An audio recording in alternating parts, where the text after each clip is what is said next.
जय जय श्री राम दोस्तों, मैं प्रवीण तिवारी आज आपका फिर स्वागत करता हूं अपने channel spiritual talk with Praveen पर। यदि आप हमारे चैनल पर नए हैं तो हमारे चैनल को सब्सक्राइब कर दें और हमारे वीडियो को लाइक कर दें। आपका एक लाइक हमारे मनोबल को बढ़ाता है। आज के इस वीडियो में हम लोग आत्मदेव जी की संपूर्ण कथा को श्रवण करेंगे। आत्मदेव जी तुंगभद्रा नदी के किनारे रहते थे। उनकी पत्नी का नाम धुंधली था। धुंधली बहुत कुटिल नीतिज्ञ थी। आत्मदेव जी बड़े ही विद्वान पंडित थे। उनका कर्म पांडित्य कर्म था। वे पांडित्य कर्म करके अपना घर का गुजर बसर चलाते थे। वैसे तो उनको धन संपदा की कोई कमी न थी, लेकिन कमी थी तो बस एक पुत्र की।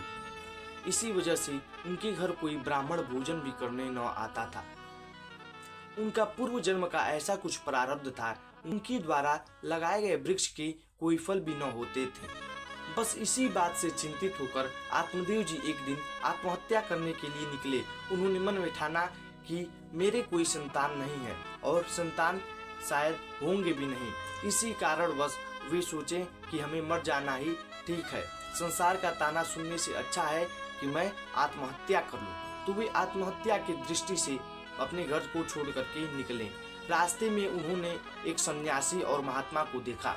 उस सन्यासी और महात्मा उनसे पूर्व परिचित थे। महात्मा जी ने उनको देखते हुए पूछा कि हे आत्मदेव, आप क्यों दुखी हैं? आप क्यों रुदन कर रहे हैं? अर्थात आप क्यों रो रहे हैं? आपके दुख का कारण क्या है? कृपया करके मुझे बताएं। तो आत्मदेव जी ने उनसे बताया कि हे महात्मा, हे सन्यासी, मेरे कोई संतान नहीं है। मैं दुखी होकर के आत्महत्या करने जा रहा हूँ। सन्यासी उनको रोक लिए और कहने लगे, हे आत्मदेव, आप आत्महत्या न कीजिए। आत्महत्या करने से इसका निष्कर्ष नहीं निकल सकता। आपके भाग्य में, जैसा कि मैं देख रहा हूँ, आपके पूर्व जन्म के ऐसे कुछ प्रारब्ध है, उसकी वजह से आपको 7 जन्मों तक पुत्र की प्राप्ति नहीं हो सकती। इसलिए आप चिंतित न हो और आप भगवान को ही, आप नारायण को ही अपना पुत्र समझ करके उनका सेवा और भाव कीजिए। इससे आपको मोक्ष मिलेगा। सन्यासी के ऐसा कहने पर आत्मदेव जी और दुखी हुए और उन्होंने मन में अब तो ठान ही लिया कि अब हमें आत्महत्या कर लेना ही ठीक है। लेकिन तभी सन्यासी से एक बार और आग्रह करते हैं आत्मदेव और कहते हैं कि हे सरकार, कृपया करके मुझे कोई ऐसा मार्ग बताइए जिससे मुझे पुत्र की प्राप्ति हो। हे सरकार, ऐसा कोई उपाय बताइए, नहीं तो मैं ऐसे घर पे नहीं जा सकता। मैं जा करके आत्महत्या कर लूंगा। आत्मदेव जी को इतना कहते सुन सन्यासी ने मन में सोचा कि अगर मैंने इसे कोई उपाय नहीं बताया तो ये जा करके आत्महत्या कर लेगा और मुझे ब्रह्म हत्या का पाप लगेगा, क्योंकि ये ब्राह्मण है। यह हत्या करेगा तो मुझे भी दोष लगेगा, क्योंकि मैं इसे उपाय नहीं बताऊंगा। तो सन्यासी ने अपने झोले से एक फल निकाल करके और आत्मदेव को दे दिया और कहा कि हे आत्मदेव, इसे अपनी पत्नी को खिला देना। इससे गुणवान, रूपवान और ज्ञानवान एक तेजस्वी ओजस्वी पुत्र की प्राप्ति होगी। इतना कह करके सन्यासी वहां से चल दिए। अब तो आत्मदेव के खुशी का ठिकाना न रहा। आत्मदेव जी अपने घर आकर के उस फल को अपनी धुंधली पत्नी को देते हैं और कहते हैं, हे धुंधली, अब इस फल को आप खा लीजिएगा।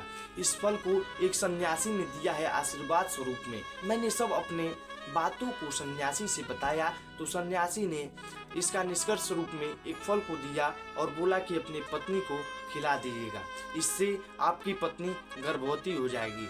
इतना सुनने के बाद धुंधली फल तो ले ली उनके हाथ से और ले करके मन में नाना प्रकार का विचार करने लगी कि अगर मैं इस फल को खा लेती हूँ तो गर्भवती हो जाऊंगी, और जब गर्भवती हो जाऊंगी तो मेरा पेट निकल जाएगा। जब पेट निकल जाएगा तो मैं कोई काम नहीं कर पाऊंगी, यहाँ तक कि मैं अच्छे से भोजन नहीं कर पाऊंगी और भोजन करने में दिक्कत होगा और अच्छे से मैं चल नहीं पाऊंगी, दुर्गति हो जाएगा मेरी। तो सोचते सोचते, क्योंकि वे कुटिल बुद्धि की थी, उसका बुद्धि तीक्ष्ण स्वभाव का था, इतना सोचने के बाद वे मन में ये सोचती है कि ये बताइए कि अगर जो हमारे गांव में आग लग जाएगा तो मैं सभी लोग भग जाएंगे, मैं कैसे भगूंगी? मुझको तो अग्नि भूंज डालेगी, मैं अग्नि में जल जाऊंगी। इतना सोच विचार करते हुए धुंधली ने अपने मन में निष्कर्ष निकाला कि इस फल को अपने गैया को खिला देती हूँ, क्योंकि गैया भी बाज है, इसके कोई संतान हो जाएगी। तो वे फल को, जो फल था, अपने गैया को खिला दे। जब गाय खा ली तो गाय के कुछ दिन बाद पेट निकल गया, गर्भवती दिख रही थी। तो आत्मदेव जी को प्रसन्नता हुई कि चलिए मेरी गाय भी गर्भवती हो गई है और हमारी पत्नी भी गर्भ धारण कर चुकी हैं। अपने पति से झूठ बोली थी धुंधली कि मैंने फल को ग्रहण कर लिया है और मैं गर्भ से हूँ, ये झूठ बोली थी आत्मदेव जी से। और तब धुंधली सोचने लगी कि मैं बच्चा कहाँ से लेकर के आऊंगी। तभी उसके मन में ख्याल आता है, ओहो, बगल में मेरी जो बहन है बगल गांव में, उसका गर्भ ठहरा हुआ है, मैं उसके घर जा करके बातें करूंगी। तो धुंधली अपनी बहन के वहां चली गई और अपनी बहन से जा करके जितना भी पूर्व का बात था, इतिहास का बात था, सब उसको बता डाला और बोला कि हे बहन, कृपया करके जो आपका बच्चा होगा हमें दे दीजिएगा और आ करके आप इसका लालन पालन करते रहिएगा, स्तनपान करा दीजिएगा और इसके बदले मैं आपको कुछ धन दे दूंगी, मुझे धन संपदा की कोई कमी नहीं है। तो धुंधली की बहन लालच में आ करके हाँ बोल देती है और जब 9वां महीना गर्भ का होता है तब वे उसके बहन के गर्भ से एक सुंदर पुत्र का जन्म होता है। उस पुत्र को ला करके अपनी बहन को दे देती है और उसी समय आधा गौ के समान शरीर था और आधा मनुष्य के समान था। आत्मदेव जी को इन बातों को जानने के बाद खुशी का ठिकाना न रहा और आत्मदेव जी दौड़ते दौड़ते अपनी पत्नी के पास जाकर के देखते हैं कि सही में उन्होंने एक पुत्र को जन्म दिया है। और अपने गौशाला में जाकर के देखते हैं तो गैया ने आधा शरीर गौ का और आधा शरीर मनुष्य का जन्म दिया है, अर्थात उससे भी एक संतान की उत्पत्ति हुई है। तो आत्मदेव जी की खुशी का ठिकाना न रहा। कुछ दिन बाद आत्मदेव जी ने सोचा कि इन दोनों का नामकरण हो जाए। तो अपने पुत्र का नाम उन्होंने सोचा कि इसका नाम ब्रह्मदेव रखा जाए। मेरा नाम आत्मदेव है तो इसका नाम ब्रह्मदेव होना चाहिए। तभी धुंधली ने हंस करके कहा कि हाँ, मैंने 9 महीने अपने पेट में पाला और मैंने अपने खून से इसका सृजन किया, तो मेरे नाम पर इसका नाम होना चाहिए।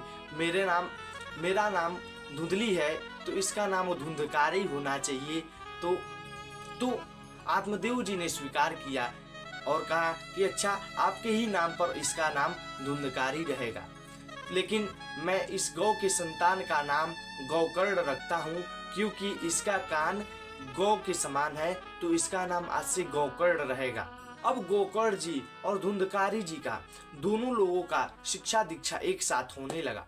दोनों लोगों का स्वभाव परस्पर भिन्न भिन्न था, क्योंकि धुंधकारी का संस्कार दूसरा था और गौकर्ण जी का संस्कार दूसरा था।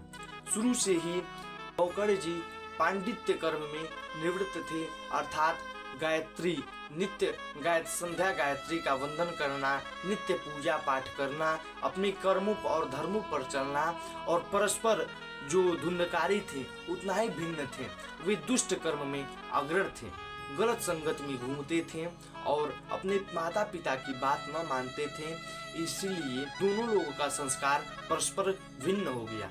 आगे चल करके गौकर्ण जी बहुत ही विद्वान, प्रकांड विद्वान हुए हैं, पंडित हुए हैं और धुंधकारी 1 नंबर का, अव्वल दर्जे का दुष्ट हो चुका है।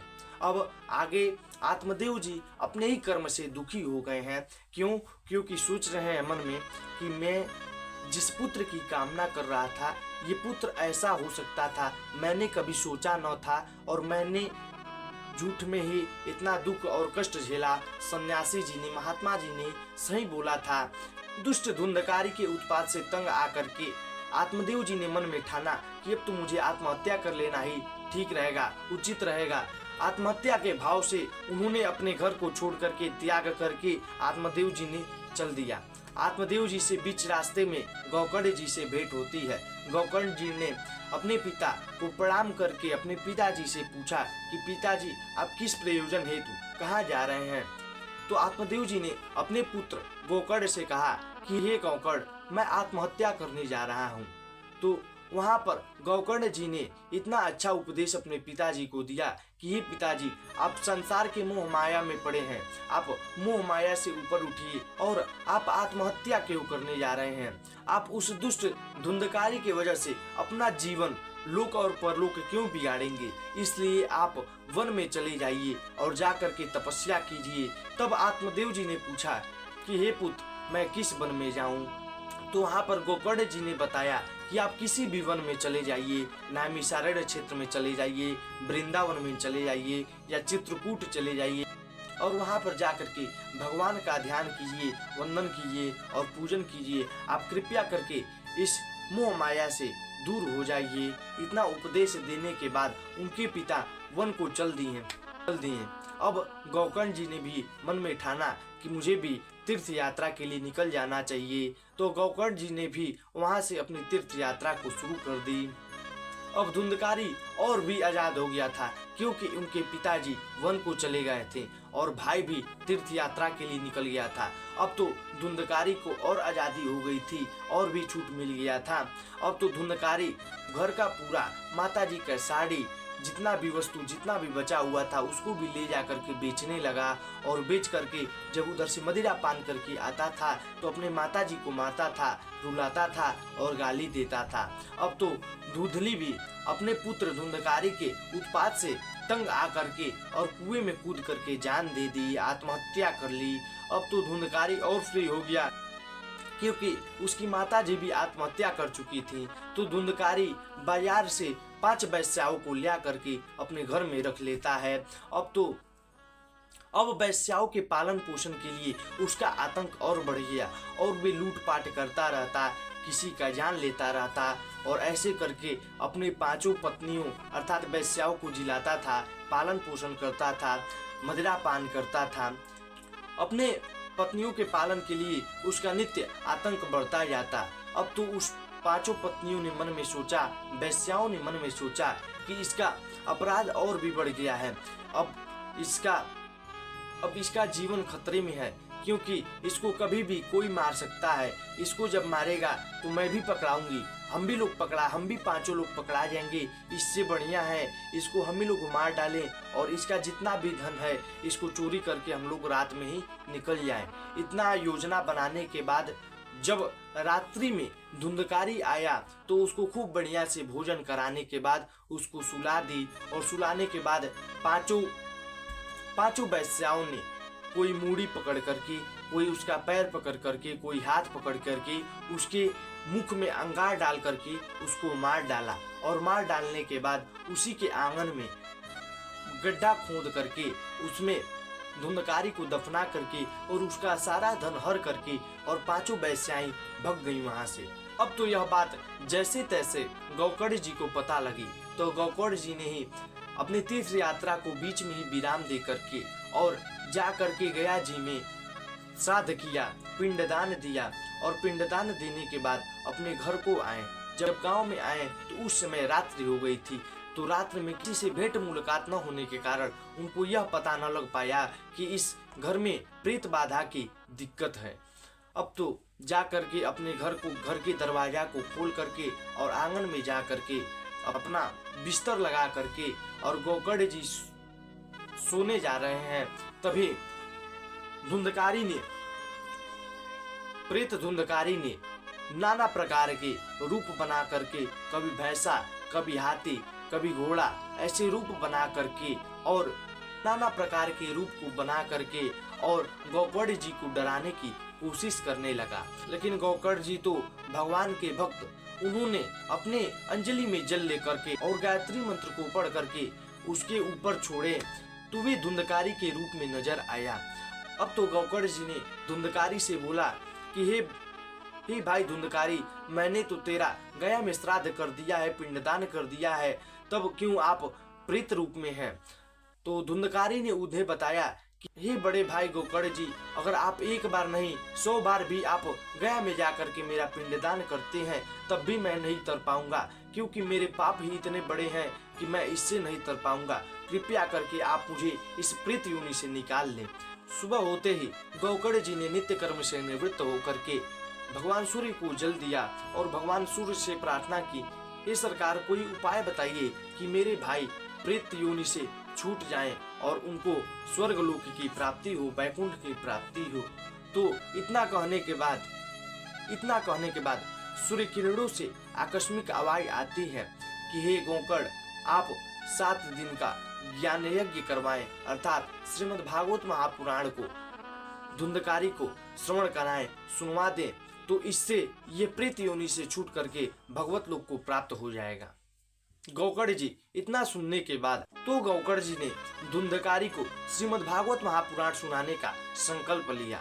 आषाढ़ मास की 9वीं तिथि से गोकर्ण जी ने धुंधकारी को श्रीमद् भागवत महापुराण सप्ताह ज्ञान यज्ञ अर्थात श्रीमद् भागवत महापुराण को सुनाया। गोकर्ण जी ने धुंधकारी को आसन के लिए बांस का स्तंभ प्रदान किया। उसी बांस के स्तंभ में धुंधकारी बांस के खाली स्थान में जाकर के बैठ गया और उसी में 7 दिन और 7 रात बैठ करके श्रीमद् भागवत महापुराण की कथा को श्रवण करता रहा। 7वें दिन के कथा समाप्त होने के बाद धुंधकारी अपने सशरीर उस बांस के ग्रंथ से निकल करके अपने बड़े भाई गोकर्ण को प्रणाम करके और उनसे विदा मांगी। विदा इसलिए मांगी क्योंकि भगवान उनके लिए स्वर्गलोक से रथ को पार्षदों सहित भेजा था उस धुंधकारी को लाने के लिए, क्योंकि उसने श्रीमद् भागवत महापुराण सप्ताह ज्ञान यज्ञ को श्रवण किया था। इससे धुंधकारी का मोक्ष हो गया और धुंधकारी सशरीर वैकुंठ लोक को चला गया। प्रेम से बोलिए श्रीमद् भागवत महापुराण की जय। श्री सत्यनारायण जी महाराज की जय।